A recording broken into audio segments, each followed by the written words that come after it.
السلام علیکم ورحمۃ اللہ وبرکاتہ۔ الحمد للہ وکفا وسلام علی حبیبہ المصطفى اما بعد فاعوذ باللہ من الشیطان الرجیم بسم اللہ الرحمن الرحیم وفی انفسکم افلا تبصرون صدق اللہ مولانا العظیم۔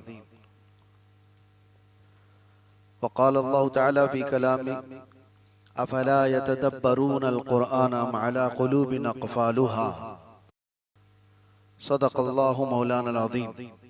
بارگاہ رسالت مواب صلی اللہ علیہ وسلم میں درود پاک کا ہدیہ پیش کریں۔ اللہم صلی علی سیدنا و مولانا محمد معدن الجود والکرم وآلہ واصحابہ الکرام وابنہ الکریم وبارک وسلم صلی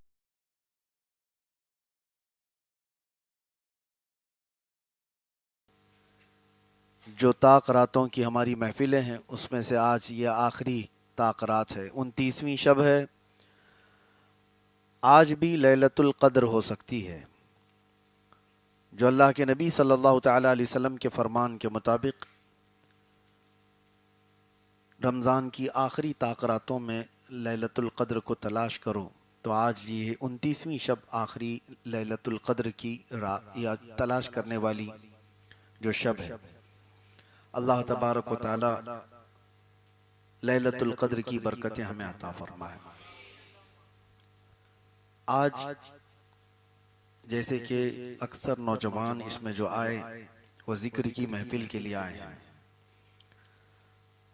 ذکر سے جو روح کی غذا حاصل کرنی ہے اس کے لیے آتے ہیں، ورنہ یہ سب وہ نوجوان بچے ہیں، ان کے لیے اور بھی انٹرٹینمنٹ کے بہت سارے ذریعے باہر موجود ہیں، نکڑ پر، گلیوں پر، بازاروں میں چمک دھمک آج بھی موجود ہے، لیکن یہ چنندہ وہ لوگ ہیں جن کو اپنی روح کی غذا چاہیے۔ پیٹ کی غذا کے لیے کباب ابھی بھی باہر تیار ہیں، مرغیاں بھونی جا رہی ہیں، گوشت تیار ہے، لیکن روح کی غذا کے متلاشی جو ہیں وہ رات کے 2 بجے بھی یہاں پر کھینچے چلے آتے ہیں، اور اللہ کے ذکر میں وہ تاثیر ہے کہ ہم آپ کو نہیں بلاتے بلکہ وہ ذکر اللہ کا اثر ایسا ہے جو دلوں کو کھینچ لیتا ہے۔ آج میں کچھ آپ کے سامنے ذکر کی مجلس میں جانے سے قبل الگ کچھ تربیت کا ایک انداز دینا چاہتا ہوں۔ کافی سالوں سے ذکر میں محفل میں حاضر باش لوگ موجود ہیں ہمارے یہاں پر، 3 مرتبہ مجھے اس کا اندازہ ہے مجلس ذکر میں موجود 3 مرتبہ ایسا ہوا ہے کہ ذکر کی مجلس میں حاضر ہونے والوں کو رسول کریم صلی اللہ علیہ وسلم کی زیارت حاصل ہوئی ہے۔ میں شاید اس کو مدینہ جامع مسجد میں ذکر کی ایک محفل میں اعلان بھی کیا تھا کہ ہم حلقہ ذکر جب قائم کرتے تھے تو راؤنڈ کھڑے ہوتے تھے اور بزرگان دین کے دیے ہوئے ان معمولات پر ہم عمل کرتے تھے۔ ایک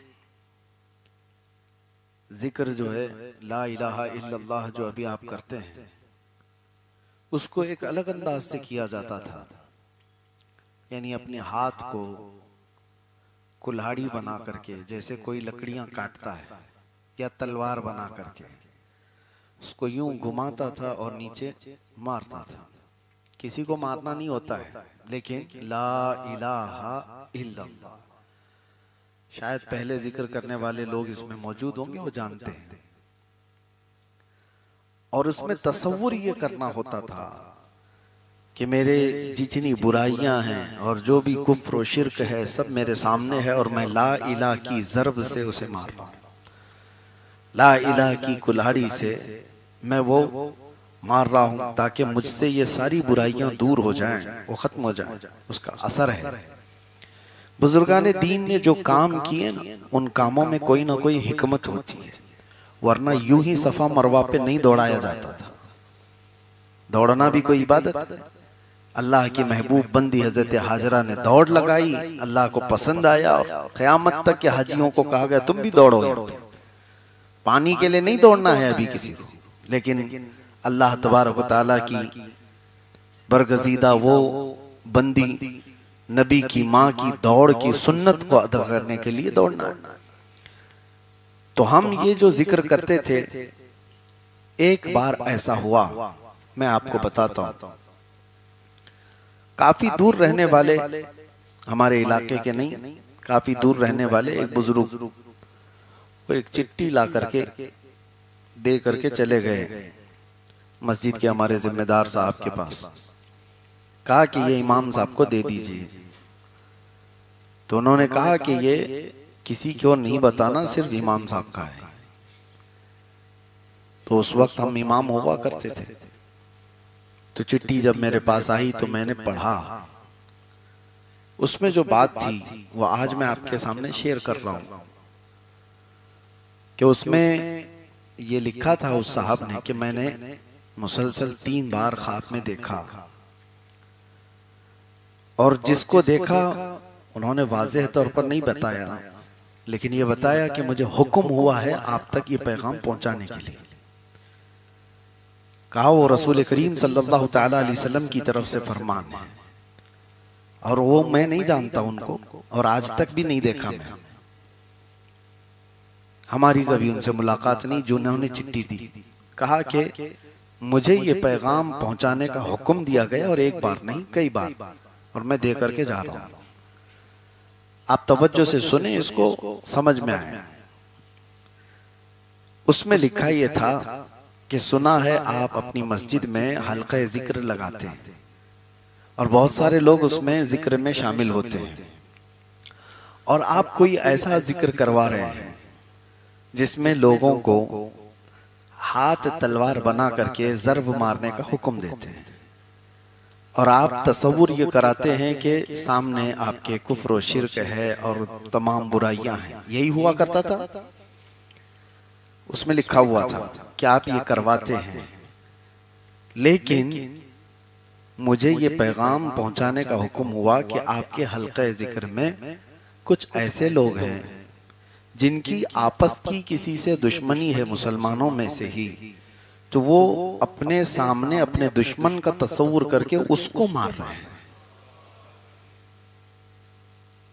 یہ تو ہمارے وہم و گمان میں بھی نہیں تھا، کبھی ہم نے سوچا بھی نہیں تھا، اس چٹھی میں موجود تھا۔ کہا کچھ لوگ ایسے ہیں جو اپنے دشمنوں کا تصور کر کے ان پر لا الہ الا اللہ کی ضرب لگا رہے ہیں، اور یہ اچھا نہیں ہے کہ لا الہ الا اللہ کی یہ ضرب کسی مسلمان کو مارنے یا اس سے بدلہ لینے کے لیے استعمال کر رہا ہو کوئی۔ آپ اس کی تنبیہ کریں۔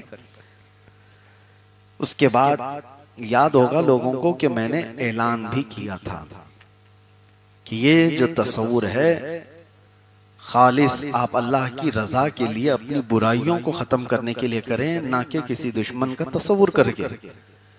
بہرحال یہ بات آئی اور گئی، پھر اس کے بعد احتیاط اسی میں تھا کہ ہم نے اس کو روکا۔ ویسی بھی جگہ کی قلت ہوتی چلی گئی، حلقہ اتنا زیادہ ہوتا تھا کہ پھر وہ ہاتھ بنانے والا سسٹم ہی نہیں ہوتا، کیونکہ آگے پیچھے ہوتے لوگ بالکل۔ لیکن ایک بات یہ سمجھ میں آئی کہ جو بھی غلط کر رہا تھا، اور اس کی اصلاح ہوئی ہوگی، ہم نے اعلان کیا ہے یا جیسا بھی، لیکن ساتھ میں یہ سمجھ میں آیا کہ ہمارا حلقہ ذکر آبزرویشن میں تو ہے، نگاہوں میں تو ہے۔ اس دن جو میں پڑھا تھا وہ چٹھی تو میرے رونگٹے کھڑے ہو گئے تھے۔ جنہوں نے یہ لکھ کر کے دیا یا پہنچایا وہ جانتے بھی نہیں، ہمارے محلے کی بھی نہیں، اور نہ میری کبھی ملاقات، لیکن اس کے گواہ جن کے پاس آئی تھی وہ بھی ہیں، وہ بھی جانتے ہیں۔ لیکن میرے عزیزوں، اسی دن سے ہم نے یہ محسوس کیا کہ یہ کوئی ہلکی پھلکی محفل نہیں ہے، یہ وہ محفل ہے اس میں جتنے لوگ آتے ہیں کسی ایک کا دل تو روتا ہوگا، سب چیختے ہیں، چلاتے ہیں، سب روتے ہیں، لیکن کسی ایک کے آنسو تو ایسے ہوں گے جو ٹوٹے ہوئے دل کے ساتھ ہوں گے، گہرائی سے نکلے ہوں گے۔ اور اسی لیے ایک بزرگ ہیں مصر کے جنہوں نے مجھے اجازت دی تھی اور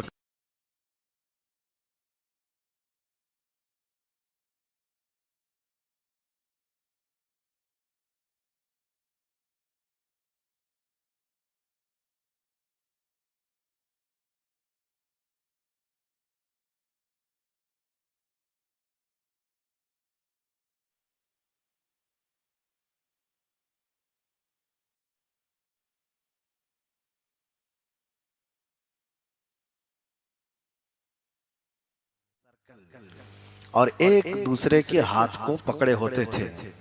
اس کی وجہ بھی ہمارے بزرگ استاد نے بتایا تھا. کسی ایک کا دل ایسا ہوگا جس پر اللہ کی تجلیات اتر رہی ہوں گی تو اس کا اثر پورے محفل میں ہوگا. ایک دوسرے کے ذریعے سے وہ سارے لوگوں پر اس کا اثر پہنچے گا. سچ بتاؤ تو میں خود محفل میں اس لیے آتا ہوں کہ پتہ نہیں مجھ جیسے نکمے اور مجھ جیسے گنہگار کی کیا چیز، کوئی ایسی قابل اعتبار چیز ہے نہیں، لیکن آنے والوں میں کچھ سچے دل والے لوگ ہوتے ہیں. ان کی برکتوں سے اللہ تبارک و تعالی ہمارے پکارنے کو بھی قبول فرما لے گا. آج میرے عزیزو، ہم رمضان المبارکہ میں اس محفل ذکر کو خاص اہتمام کے ساتھ کرتے آئے اب تک، اور آپ آتے رہے. انشاءاللہ العزیز دعا کرو کہ اللہ تعالیٰ ایسے اسباب پیدا فرمائے کہ یہ ذکر کی محفل ہر مہینے قائم رہے انشاءاللہ العزیز. اور یہ محفل انشاءاللہ ہوتی رہے گی. ہر مہینے ہم نے طے کیا ہے، کوئی تاریخ آپ کا اعلان ہوگا. اور یہاں کیا ہے، پوسٹر بھی نہیں لگتا، کچھ بھی نہیں، ویسے بھی یہ آ جاتے ہیں کیونکہ پروانوں کو ضرورت نہیں ہے شمع کہاں ہے بتانے کی. وہ خود ڈھونڈ لیتے ہیں. جس کو طلب ہوتی ہے وہ سچی طلب رکھنے والا کہاں سے آتا ہے. یہاں پر آپ کو میں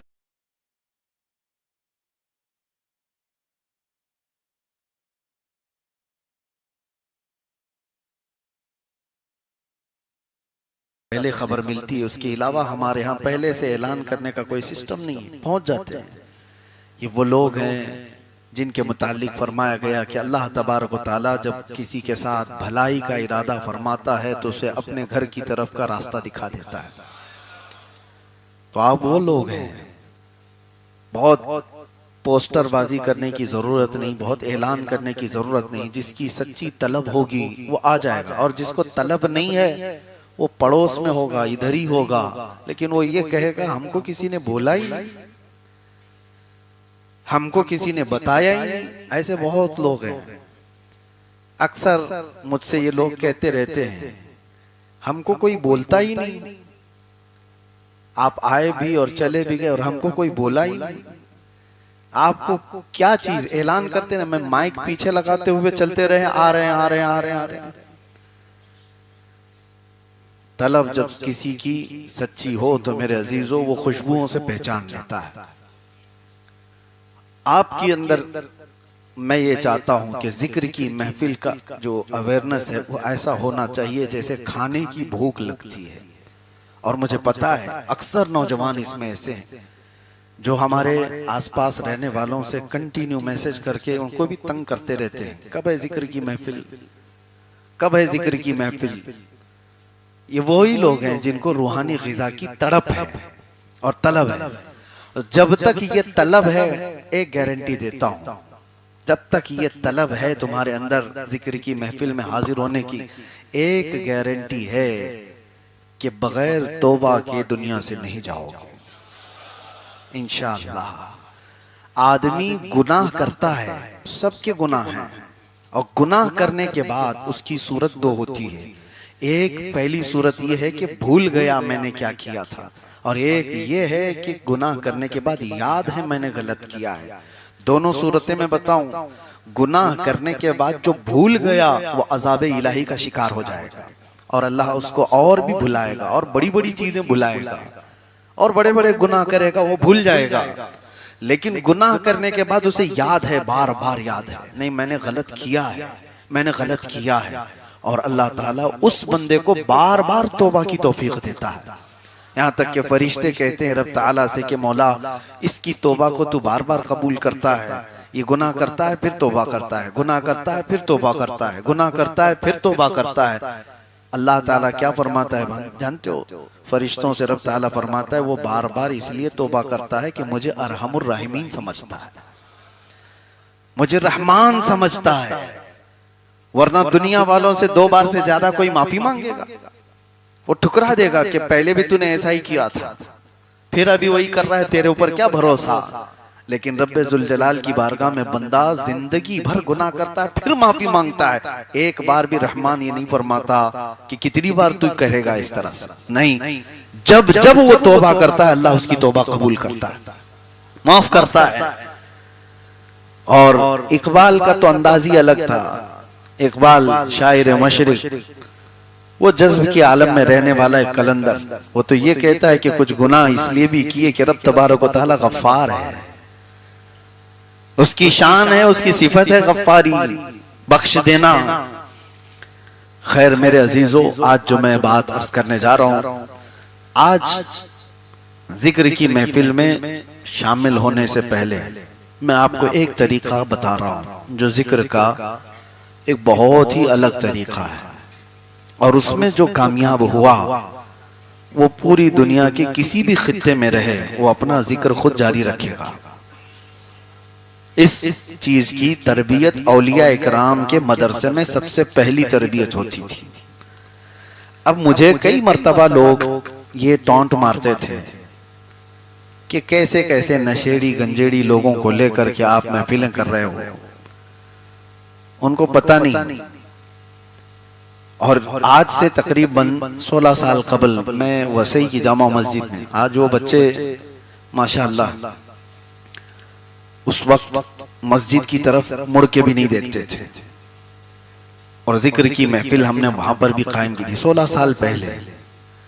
اس وقت نیا نیا شباب تھا، اور جب ذکر کی محفل کے بعد ان بچوں نے توبہ کیا تو اس وقت بھی مجھ کو یہ تانا مارا جاتا تھا کہ یہ گنڈا گردی میں، گینگ وار میں، پتہ نہیں کیسے کیسے کاموں میں مبتلا لوگ ہیں، ان کو مسجد میں بلا کر کے آپ رات کو کیا کرانا چاہ رہے ہیں؟ ان کو تو فرض اور واجب نہیں معلوم، ان کو تو حلال و حرام کی تمیز نہیں معلوم، ذکر سے کیا ہونے والا ہے؟ یہ چیزیں آپ کے پاس بھی آ سکتی ہیں اور ہمارے ساتھ بھی ہو سکتی ہیں۔ بہت پہلے میں نروس ہوا تھا کہ ایسے ٹونٹ مارے جا رہے ہیں، ان بچوں کو ہم صحیح کرنے کی کوشش کر رہے ہیں۔ میرے ایک استاد تھے، انتقال ہو گیا، اللہ ان کی مغفرت فرمائے اور ان کی تربت پر رحم فرمائے۔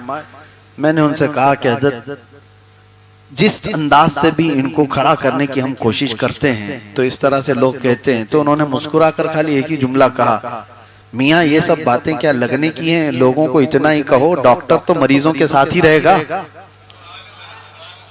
ڈاکٹر کا کام کیا ہے؟ مریض کے ساتھ نہیں رہے گا تو پھر کس کے ساتھ رہے گا؟ اللہ نے تمہیں ان لوگوں کی روحانی بیماریوں کے صحیح کرنے کے لیے بھیجا ہے، تو ظاہر سی بات ہے اچھے لوگوں کے ساتھ تھوڑی، بہت اچھے لوگ تو وہ ہم کو اچھا کریں گے، ہاں جو راستہ بھٹکے ہوئے بھولے بھٹکے ہوئے ہیں ان کے ساتھ تو ہم رہیں گے، ان کی اصلاح کی نیت ہے۔ اس کا اثر ہم نے دیکھا کہ جن کو تانا مارا جاتا تھا آج تو ہم مسجد کے صدر سیکریٹری بنے ہوئے ہیں، ہاں مسجد پوری وہ چلاتے ہیں آج، اور یہاں پر بھی ہوگا انشاءاللہ۔ میں یہ نہیں کہتا کہ آپ لوگ بھی بن جاؤ صدر سیکریٹری، اور کچھ لوگ تو قطار میں ہیں، میں اس کی تلقین نہیں کر رہا ہوں، لیکن یہ کہہ رہا ہوں کہ کسی کو بھی ہلکا مت سمجھو۔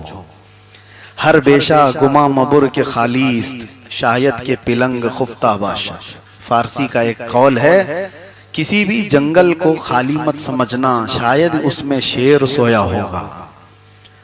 یہ جو نوجوان آتے ہیں، کبھی کسی کا دل بدلا تو اچانک ایسے حالات ہوتے ہیں میرے عزیزو۔ فضیل بن عیاض بغداد کے ایک ایسے ڈاکہ زنی کرنے والے شخص کا نام جو پورے قافلے کو ایک آواز میں لوٹ لیتے تھے، اور گینگ تھی بڑی، بہت ان کا خوف ایسا تھا کہ جو قافلہ وہاں سے گزرتا تھا وہ راستہ موڑ لے یا پھر کچھ کر لے، بچنے کے لیے بہت کوششیں ہوتی، لیکن ایک بار ایسا ہوا فضیل بن عیاض سردار ہے ڈاکوؤں کا، اونٹ پر جانے والا قافلہ، ایک قاری قرآن کو بٹھا کر کے وہ لوگ چل رہے تھے، اور قاری قرآن اونٹ پر بیٹھ کر نہایت ہی سریلی آواز میں قرات کر رہا تھا۔ سورہ حدید کی آیت تھی، الم یأن للذین آمنوا ان تخشع قلوبہم لذکر اللہ۔ قاری قرآن یہ کہہ رہا تھا، کیا ایمان والوں کو ابھی وہ وقت نہیں آیا کہ اللہ کے ذکر سے ان کے دل ہل جائیں؟ بس اتنی آیت تھی، فضیل بن عیاض کے کانوں میں پڑی، تلوار ہتھیار سب پھینک دیا اور زور زور سے چیخنے لگے، آن لنا ربنا، آن لنا ربنا، اے میرے رب وہ وقت آ گیا ہے، اے میرے رب وہ وقت آ گیا ہے۔ سارے ڈاکو پریشان تھے کہ سردار کا کیا حال ہو گیا۔ سردار نے سب کو مخاطب کر کے کہا کہ یہ دیکھو اللہ کا کلام پکار رہا ہے ہمارے دل پر، یہ کیا ابھی ایمان والوں کو وہ وقت نہیں آیا کہ گناہ چھوڑ دیں اور ان کا دل اللہ کے خوف سے لرز جائے، اللہ کے ذکر سے تڑپ جائے؟ آؤ، سارے لوگوں کو ایک ساتھ ملا کر کے انہوں نے توبہ کی۔ پھر وقت ایسا آیا کہ فضیل بن عیاض بغداد کے قطب بنائے گئے تھے، بغداد کے قطب تھے وہ، اور بڑے اولیاء کاملین میں سے ہیں حضرت سیدنا فضیل بن عیاض۔ اور وہ تھا کیا پہلا کام؟ چوری کرنا، ڈاکہ زنی کرنا، قافلوں کو لوٹنا۔ میرے عزیزوں، کسی کو ہلکا نہ سمجھو، رب تبارک و تعالیٰ جب کسی کو ہدایت دیتا ہے تو کس جگہ سے اسے اٹھاتا ہے اندازہ بھی نہیں۔ اور ہو سکتا ہے ہم اسی نیت سے محفلوں میں آتے ہیں کہ رب تبارک و تعالیٰ اگر کرم فرما دے تو اس میں سے کسی کے دل کو چن لے، اور وہ ایک دل اتنا منور۔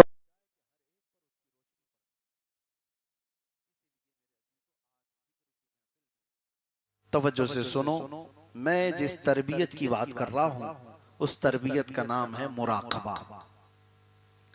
اس کو میڈیٹیشن کہا جاتا ہے۔ اور آج اس صوفیہ اکرام کے طریقے کو لے کر بہت سارے یوگ بنائے گئے، اور دنیا بھر میں یوگا کے نام سے بہت ساری چیزیں مشہور کی گئیں، جبکہ صوفیہ اکرام کے ہاں سب سے پہلی تربیت تھی مراقبہ۔ مراقبہ کا مطلب کیا ہوتا ہے؟ یہ عربی کا لفظ ہے نگرانی کرنا۔ کس چیز کی نگرانی کرنا؟ توجہ کرنا۔ اس میں کچھ نہیں ہے، آپ اپنی زبان سے کچھ ذکر نہیں کر رہے ہیں، بلکہ ایک خاموش جگہ بیٹھے ہوئے ہیں، آنکھیں بند ہیں، گردن سیدھی ہے، کمر سیدھی ہے، اور آنے جانے والے خیالات پر آپ توجہ کر رہے ہیں۔ اور پھر آپ اپنے ماضی میں جا رہے ہیں، پچھلی زندگیوں میں جا رہے ہیں۔ جوانی کو دیکھا، کبھی چلتے ہوئے اپنے آپ کو دیکھا، کبھی بیٹھتے ہوئے اپنے آپ کو دیکھا، کبھی لوگوں سے ملتے ہوئے دیکھا، بات چیت کرنے میں ہمارے سخت روڈ لہجے کو دیکھا، یا کسی نے ہم کو کچھ دکھایا وہ دیکھا۔ آپ اپنے ذہن کو خالی چھوڑ دیے ہو، اور یہ مراقبے کی جو عادت ہے، خاموش صرف آتے جاتے خیالات پر توجہ رکھنے کی، بزرگوں نے فرمایا یہاں سے ہی ولایت کی پہلی سیڑھی شروع ہوتی ہے۔ ولایت میں اولیاء کاملین کی سب سے پہلی تربیت ہوا کرتی تھی مراقبہ۔ مراقبے کے لیے رزق حلال کھایا ہوا ہو آدمی، اور پھر اس کا طریقہ یہی بتایا گیا ہے کہ کسی پرسکون جگہ پر، خاص طور پر کوشش یہ ہو کہ فجر کے بعد ہو یا پھر عشاء کے بعد ہو، جب دنیا آواز اور شور شرابے سے کم ہوتی ہے، اس وقت اس انسان کو مراقبہ کرنا چاہیے۔ مراقبہ اور محاسبہ دو چیزیں ہیں۔ محاسبہ کیا ہے؟ اپنا حساب کرنا، اپنا حساب کرنا۔ پیچھے جائیں گے تو بہت ساری چیزوں کا حساب باقی ہے آپ کا۔ آپ صرف اپنے دماغ میں سوچ لیں، دن بھر جو دکان کا کام کرتے ہیں ان کو اگر دماغ سے ہی سوچنا ہے کہ کتنا آج میرے گلے میں آیا اور کتنا جمع ہوا، کتنا کہاں دینا ہے، اسی میں اس کا آدھا گھنٹہ چلا جائے۔ لیکن محاسبہ وہی اگر اپنے آخرت اور اپنے گناہوں کے متعلق کر لے آدمی تو اس کے ایمان میں اضافہ ہو جاتا ہے۔ باقی دنیا کا حساب کتاب کرتے کرتے آدمی بوڑھا ہو جاتا ہے، کوئی تبدیلی نہیں آتی۔ لیکن جو اپنے اعمال کا محاسبہ کرتا ہے، اللہ تبارک و تعالیٰ اس کے دل کو بدل دیتا ہے۔ وہ اپنے محاسبے میں آئی ہوئی چیز دوبارہ غلطی نہیں کرتا۔ آج ہم کوشش یہ کریں گے کہ میں آپ کو مراقبے اور محاسبے کی محفل میں لے جاتا ہوں تاکہ آپ یہاں سے شروع کریں اپنے خیالات پر کنٹرول، اپنے اعمال کے متعلق آپ کو کسی لمبی چوڑی دعا کے بغیر خود محسوس کریں گے کہ تمہاری آنکھیں بہنے لگ جائیں گی۔ وجہ یہ ہے کہ تصور آپ کا آج بھی زندہ ہے، اگر زندہ نہ ہوتا تو آپ مرکز کی اس ذکر میں نہیں آتے۔ دل تمہارا زندہ ہے جو تمہیں لے آیا ہے، اور جیسے ہی تم مراقبے میں جاؤ گے، یہ یہیں پر نہیں، آپ روزانہ اس کو صرف اور صرف 5 سے 10 منٹ کرنے کی عادت ڈالو، پھر دیکھنا آپ کی زندگی میں کیسا انقلاب آتا ہے، بہت بڑی تبدیلی آتی ہے۔ پھر یہ دل کے اوپر جمع ہوا میل چھٹنے لگتا ہے، تمہیں دنیا کی ہنسی مذاق اور واہیات اور خرافات میں دل نہیں لگتا۔ سرکار مفتی اعظم ہند رحمت اللہ تعالی علیہ اعلی حضرت کے شہزادے، آپ کا آخری وقت تھا، لیکن آپ کے ہاں جب کبھی کوئی جاتا کمرے میں زبان بند ہوتی، لیکن پورے کمرے میں اللہ اللہ اللہ کی آواز آ رہی ہوتی تھی۔ یہ کہاں سے؟ کیونکہ لوگ قریب سے سنتے تھے کہ دھڑکنیں اس طرح سے ہوتی تھی کہ دھڑکنوں سے ایسا لگتا تھا کہ اللہ اللہ کوئی کہہ رہا ہے۔ یہ وہ لوگ ہیں جنہوں نے دل کو پابند بنا دیا مراقبے اور محاسبے سے، اور آپ کے لیے ناممکن چیز نہیں۔ اللہ نے تمہاری باڈی ایسی فلیکسیبل دیا ہے، تم جیسی چاہے اس کو عادت ڈالو۔ یہ مڑتی ہے، شیپ لیتی ہے کہ نہیں لیتی؟ 6 مہینے 8 مہینے جیم میں جانے کے بعد پھر بندے کی باڈی بدلتی کہ نہیں بدلتی؟ سونے کا تم نظام جس طرح سے بناؤ گے ویسا بنتا ہے، کھانے کا نظام جس ٹائم پہ تم چاہو گے، تمہارے حاجتیں باتھ روم جانے کی بھی جو ٹائم ہے اسی وقت باڈی تمہاری عادت پکڑ لیتی ہے۔ سونے کا ٹائم، اٹھنے کا ٹائم تم اپنی باڈی کو دیے ہو، یہ باڈی تمہاری ہر چیز ایڈاپٹ کرے گی۔ اسی طرح سے اپنے اس جسم کو جب آپ مراقبے کی عادت ڈال دیں گے تو یاد رکھنا، جو لوگ یہ ہم سے شکایت کرتے ہیں گناہوں سے بچنے کی بہت کوشش کرتا ہوں ہوتا نہیں ہے، اس کی وجہ یہ ہے کہ گناہ کرنے کے بعد سوچا کبھی تھا ہی نہیں تم نے کہ کیوں ہوا تم سے، اور یہ مراقبہ تمہیں اس عادت سے، ان حرکتوں سے دور کر دے گا۔ یہ مراقبے کی محفل تمہیں سوچنے پر مجبور کرے گی، اور جب بندہ واپس اس چیز کو سوچے گا تو اس کا ذہن نکار دے گا۔ اور ایک چیز آخری میں بتاتا ہوں، ہمارے دماغ کے 2 حصے ہیں، ایک دائیں اور ایک بائیں، جو رائٹ سائڈ کا ہے اور ایک لیفٹ سائڈ کا ہے۔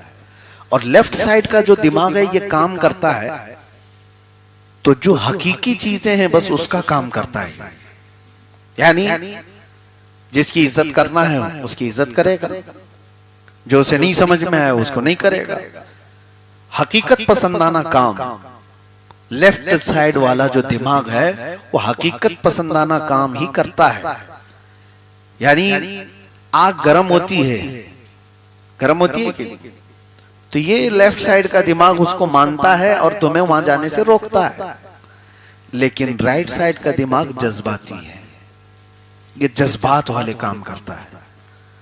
کبھی کبھار ایسا ہے کہ اس کے جذبات بہت اوور ہو گئے تو یہ کسی کو بھی کچھ بھی بنا دے گا، بہت اونچے پہ لے کے چلا جائے گا۔ اور یہ رائٹ سائڈ کا دماغ جب زیادہ کام کرے اسے پتا ہے کہ آگ گرم ہوتی ہے، اس کے باوجود بھی جذبات میں وہ ہاتھ ڈال دے گا۔ یہ سارے جذبات کے جو کام ہیں وہ رائٹ سائڈ کا دماغ کام کراتا ہے۔ اب مسئلہ یہ ہے کہ بہت سارے لوگ جو ڈپریشن کے شکار ہوتے ہیں وہ کب ہوتے ہیں؟ رائٹ اور لیفٹ میں بیلنس نہیں ہو پاتا۔ لیفٹ سائڈ کا دماغ وہ حقیقت پسندانہ کام اتنا ہی کرنا چاہتا ہے، اور رائٹ سائڈ کا وہ کچھ جذباتی کام کرنا چاہتا ہے۔ یہ دونوں کے ٹکراؤ میں وہ فیصلہ نہیں لے پاتا، کروں تو کیا کروں، کرنا چاہیے کہ نہیں کرنا چاہیے، پھر اسے کسی کے مشورے کی ضرورت آتی ہے۔ ایک ہی دماغ ہے، ایک ہی سوچنے والا ہوتا تو پھر یہ کنفیوژن کیوں آیا ہے دماغ میں؟ کبھی سوچا آپ نے؟ کچھ بھی کرنے کے وقت 2 طرح کے خیالات آتے ہیں آپ کو، اس کے نقصان کے بھی اور اس کے فائدے کی بھی۔ تو یہ دماغ کنفیوز کرتا رہتا ہے ادھر کا اور ادھر کا، یہ بات میں کیوں کہہ رہا ہوں؟ صوفیہ اکرام نے فرمایا اس کو بیلنس رکھنے کا ایک ہی طریقہ ہے، وہ مراقبے کی محفل۔ جب بندہ مراقبہ کرتا ہے تو یہ دونوں کی دوستی ہوتی ہے اور دونوں مل کر کے ایک فیصلہ لیتے ہیں، اور کبھی آدمی گمراہ نہیں ہوگا، صرف جذبات میں بھی نہیں بھاگے گا اور صرف ظاہر پر بھی نہیں چلے گا۔ تو مراقبہ آدمی کے دماغی توازن کو بیلنس دیتا ہے، برابر رکھتا ہے۔ اس لیے صوفیہ اکرام اس محفل کے ذریعے سے لوگوں کی تربیت کیا کرتے تھے۔ بہرحال وقت زیادہ ہوا اور آج میں نے بہت شاید ایسی باتیں کر دی جو کچھ لوگوں کے باؤنس جا رہی ہوں، نہیں ابھی انشاءاللہ العزیز اندر اتریں گے۔ ہم ایسی کوئی بات نہیں کرتے، وہ دوسرے لوگ ہوں گے کہ جن کو ایسا لگتا ہے محفل میں سناٹا ہے، سبحان اللہ بھی نہیں بول رہے، نعرہ تکبیر بھی نہیں بول رہے۔ ہم کو پہلے سے بھی ایسی عادت نہیں، سمجھ میں آ رہا ہے تو سب سے اچھی بات، ورنہ کچھ لوگ تو محفل میں جس کو کچھ نہیں سمجھ میں آتا وہ زیادہ نعرے لگاتا ہے۔ بہت سارے جلسوں میں نے دیکھا ہے، ہاں وہ زبردستی کھڑے ہو کے نعرے لگا رہے ہوتے ہیں، ان کو پوچھو تو سمجھ میں نہیں آتی۔ میں اپنے 12 روزہ مجلس میں میلاد شریف کی گجرات میں ایک بار تقریر کیا، نوجوان ہے ابھی بھی وہ موجود رہتا ہے، تو میرے پاس آیا، میں کہا تقریر میں تھے تم؟ کہا ہاں، بہت اچھی تقریر کیا، بہت اچھی تقریر کیا۔ کہا کہ کیا تقریر کیا؟ کہا نہیں سمجھ میں تو نہیں آئی۔ تو کس چیز کی تعریف کر رہے تھے؟ اور پھر اس نے ایک بات کہی کہ ہاں میں نے تقریر کے بعد بہت لمبی دعا کی تھی، کیونکہ وہ آخری رات تھی، لمبی دعا کی تھی کہ اللہ تبارک و تعالیٰ بے اولادوں کو اولاد دے دے، بے جوڑ ان کو صالح رشتے عطا ہو، بے روزگاروں کو حلال روزیاں عطا ہو، قرض سے نجات مل جائے، جیل سے چھٹکارے مل جائیں، ساری چیزیں میں نے دعا کی۔ لیکن اس بندے کو پوری تقریر میں ایک بات سمجھ میں آئی، کہا کہ ایک بات تو مجھے سمجھ میں آئی کہ آپ قرضہ معاف ہونے کی دعا بہت اچھی کی ہے۔ بعد میں پتا چلا وہ گاڑی کے قرضے میں ڈوبا ہوا تھا۔ تو یہ محفلوں کی جو چیز ہے اپنے مطلب کے اعتبار سے بہت ساری چیزیں ہم سمجھتے ہیں، لیکن یہاں جو سناٹا ہے وہ اس چیز کا نہیں ہے کہ نہیں سمجھ میں آ رہا۔ سمجھ میں آ رہی ہے آپ سب کو؟ سمجھ میں آ رہی ہے الحمدللہ۔ تو بس دل کے اندر ایک رقت پیدا ہو، دل کے اندر ایک نرمی پیدا ہو، اور پھر بندے کو یہ احساس ہو کہ میں اپنے دل کو ادھر ادھر کھلونا بننے نہ دوں، یہ اللہ کا ہے اور اللہ کا ہی رہے گا۔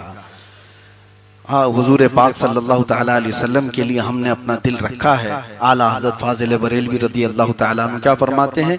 دل ہے وہ دل جو تیری یاد سے معمور رہا، سر ہے وہ سر جو تیرے قدموں پہ قربان گیا۔ حقیقت میں دل وہی ہے۔ اور بلے شاہ میاں رحمت اللہ تعالیٰ علیہ بڑے صوفی بزرگ تھے، کہتے ہیں کہ جس دل میں اللہ کی محبت نہیں ہوتی اس دل کے اندر کتے بستے ہیں، اور حقیقت ہے کتے ہی رہتے ہیں ان دلوں میں، صرف دنیا صرف دنیا صرف دنیا۔ تو دنیا حضور فرماتے ہیں الدنیا جیفۃ وطالبها الکلاب، دنیا مردار ہے اور اس کا طلب کرنے والا کتا ہے۔ دنیا مردار ہے، اس کا طلب کرنے والا کتا ہے، اس لیے کہ کتا ہی ایک ایسا جانور ہے جو مردہ پورا کھانا چاہتا ہے، وہ چیل کووں کو نہیں دینا چاہتا، وہ اپنی برادری کو بھی نہیں پسند کرتا، دوسرا کتا آئے تو اسے بھی بھونکتا ہے۔ تو دنیا کے طلبگار کی ایسی عادت ہوتی ہے، وہ اپنے سگے بھائی کو بھی حصے میں نہیں لینا چاہتا۔ بہرحال اپنے دل کی اصلاح کے لیے جو میں نے آج بتایا ہم اس کی شروعات کرتے ہیں۔ آپ کچھ نہ بولیں، کچھ نہ پڑھیں، سیدھے ہو کر بیٹھ جائیں اپنے اپنے ادب اور احترام کے ساتھ، اور جو میں آپ کو تصور کراتا رہوں آپ صرف اور صرف تصور کرتے رہیں، جہاں ہیں ویسے ہی بیٹھے رہیں۔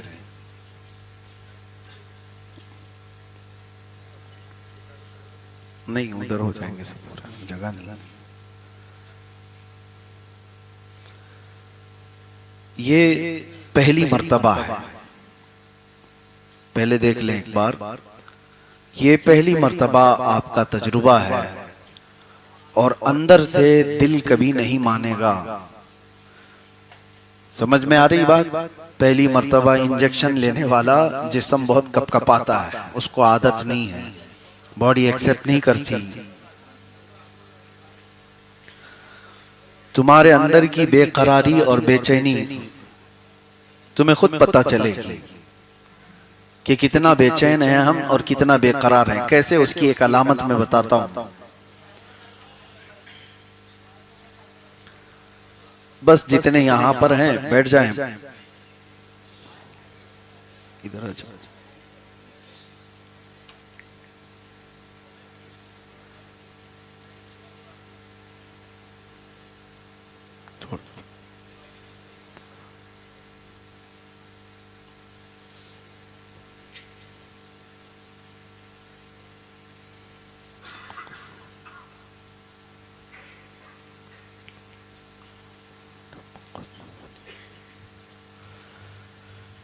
اعوذ باللہ من الشیطان الرجیم، بسم اللہ الرحمن الرحیم۔ الذین آمنوا وتطمئن قلوبهم بذکر اللہ الا بذکر اللہ تطمئن القلوب یا مقلب القلوب یا مقلب القلوب یا مقلب القلوب ثبت قلوب۔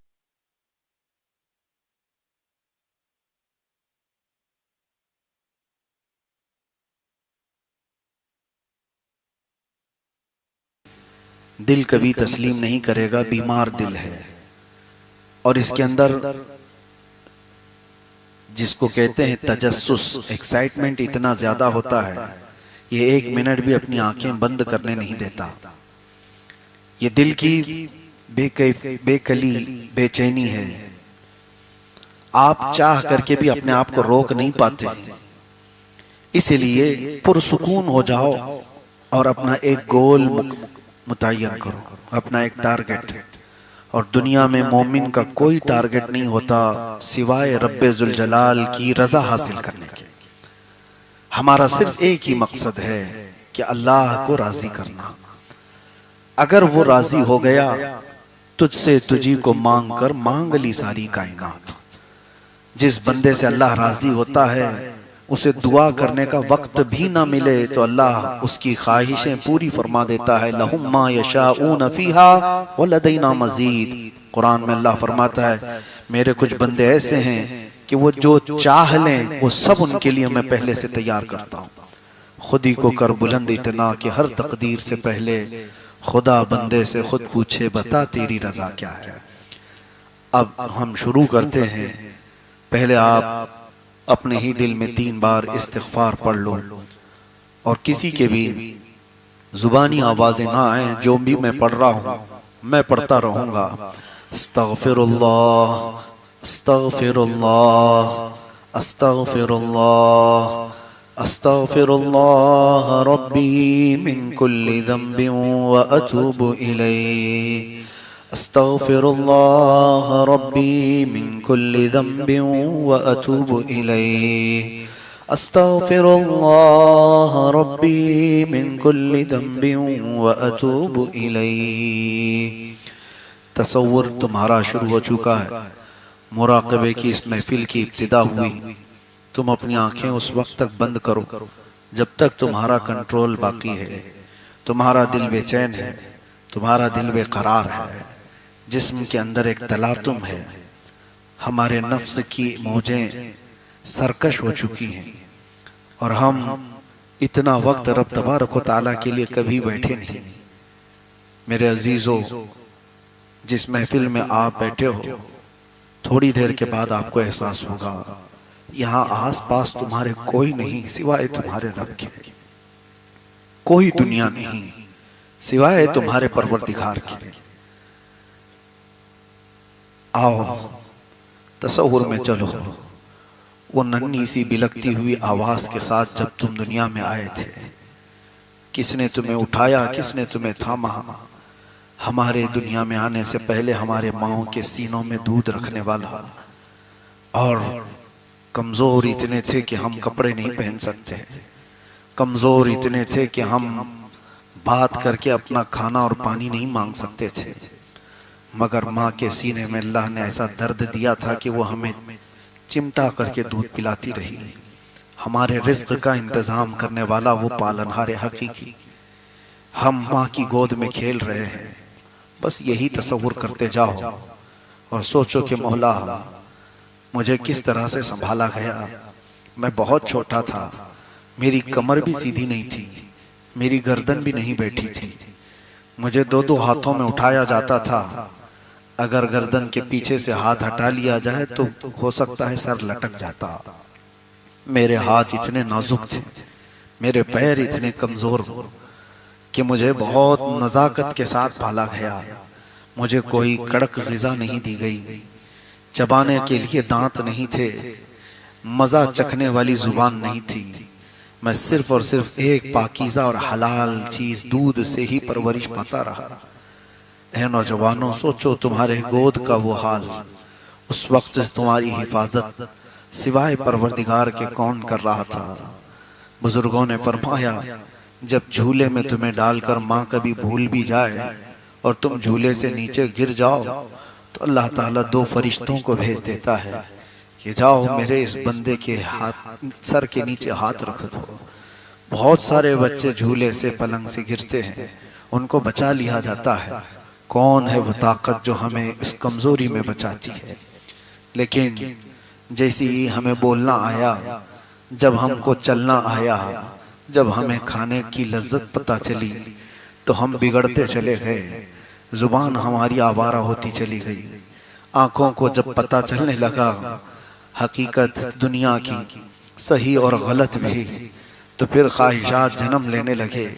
سب سے پہلے ہماری زبان پر جھوٹ چڑھ کر کے آیا، ہم نے ماں سے جھوٹ بولا، ہم نے باپ سے جھوٹ بولا، یہ شروعات تھی ہماری، اور اس وقت تک بھی پاکیزہ تھے، دل آئینے کی طرح پاک تھا، کوئی گناہ کا تصور ہی نہیں تھا، ہمیں دنیا کی رنگینیاں پتہ ہی نہیں تھی۔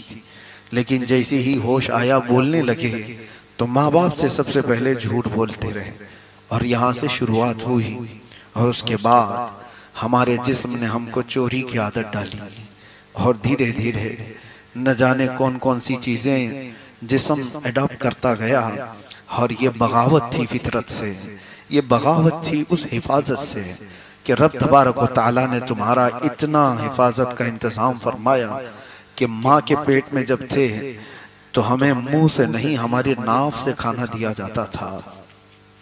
وجہ یہ ہے کہ ماں حلق سے جب اتارتی تھی تو اس کے حلق سے اترنے کے بعد وہ کھانا جھوٹا ہو جائے تو پھر تمہارے منہ سے نہ جائے بلکہ براہ راست تمہارے پیٹ میں چلا جائے۔ تمہارے منہ کو ماں کے پیٹ میں بھی اللہ نے اس لیے بچا رکھا کہ یہ بچہ باہر آئے گا تو میرا ذکر کرے گا، اس زبان کو دوسرا جھوٹا نہ کھلایا جائے۔ ماں کے پیٹ میں رہ کر کوئی گندگی، کوئی خون، کوئی آلائش بچہ نہیں پیتا، بلکہ اس کی زبان کھلتی بھی نہیں ہے۔ کبھی پوچھنا ڈاکٹر سے، کبھی بھی زبان پر ماں کے پیٹ میں سے کوئی چیز نہیں جاتی۔ وجہ یہی بتائی صوفیاء اکرام نے، رب یہ چاہتا ہے کہ اس کو اتنا پاک رکھوں کہ یہ ذکر کرنے والی زبان ہے، یہ میری زبان ہے، میں نے اس کو اپنے لیے بنایا ہے۔ لیکن ہائے افسوس میرے نفس امارہ کا کہ جوان ہوتے ہی اس زبان نے دوسروں کے نغمے شروع کر دیے، اور اگر کچھ زبان نے نہیں کیا تو وہ رب ذوالجلال کے نغمے ہیں، اس کی تکبیر، اس کا ذکر۔ مہینوں ہو گئے، برسوں ہو گئے، ہم غافل ہی رہے، ہماری غفلت اتنی بڑھتی چلی گئی کہ دل کالے ہونے لگ گئے، دل سیاہ ہونے لگ گئے، آنکھوں میں دنیا اتنی بس گئی کہ اب دیکھو کہ صرف آنکھیں بے حیائی کرنا چاہتی ہیں۔ ہم تنہائی میں جائیں تو ہمیں ننگی عورتیں دیکھنے کی خواہشیں پیدا ہو گئی۔ یہ ہماری آنکھوں نے کہاں سے یہ عادتیں سیکھی؟ مولا نے تو اس طرح سے نہیں بھیجا تھا، رب تبارک و تعالیٰ نے تو ہماری زبان کو اس طرح سے نہیں بنا کے بھیجا تھا۔ یہ سب دنیا نے ہمیں سکھایا ہے، دوستوں نے ہمیں بتایا ہے، ہم نے دوستی ہی ایسی کی جو ہمیں رب سے دور لے جائے۔ ہم نے دوستوں کو اسی لیے پسند کیا کہ دوست عیاشی کے نئے نئے طریقے بتاتا ہے، ہم نے انہی دوستوں پر اپنی جان نچھاور کی جو دوست ہمیں مسجد سے دور لے جاتے تھے۔ میرے عزیزو، آج زندگی کے اس پڑاؤ میں آ چکے، اب پتہ نہیں کس ٹھوکر پہ موت آنے والی ہے، ہمیں معلوم نہیں یہ سانسوں کی مالا کب رکنے والی ہے۔